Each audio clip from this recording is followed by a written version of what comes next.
Because God is always right, nobody can compare to him. That lack of comparison to him is what we call holiness. So the angels don't know a name for God. God didn't even give them the grace to give them his name. Because you see, the name of God is what he gives to generations as a dimension of himself to them. But you see, angels live in a perpetual realm. And if God were to give them a particular dimension, they will remain in that dimension. They will not be able to see beyond that.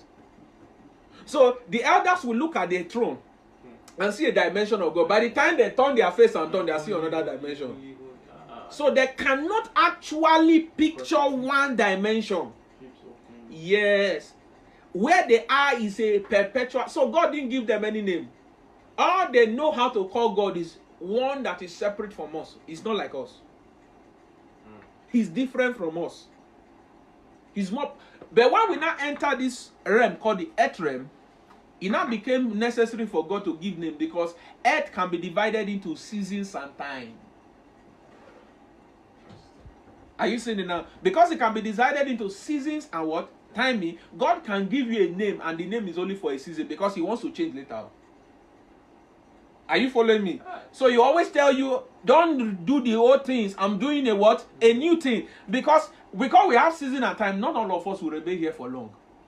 We will just have an idea that, oh, there was a God that did this in the past. So now he's doing a new thing. So God in that realm, it will not become a stumbling block for him to continue to reinvent himself in our eyes. But in heaven, because of the jurisdiction, how the place is, God doesn't give names. So when you see names in heaven that is given to God, it's always a relation where man is involved.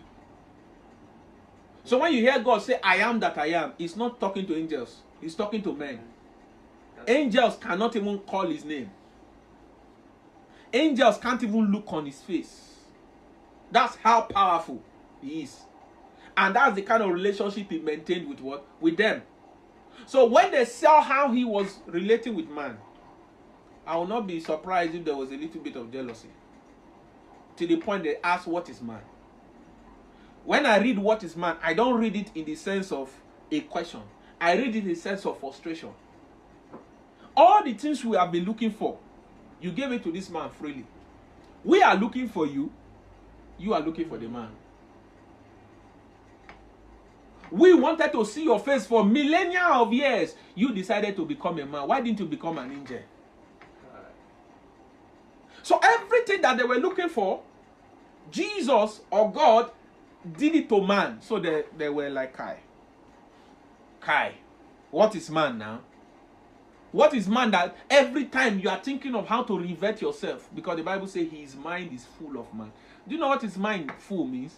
There's no thought for angels there. God doesn't have thought for Satan. All he's thinking at the current time is man. So Satan can do as if he want to do. God will not even answer him. Now Michael will go to that work. God will not even think about it. Now when God now wanted to do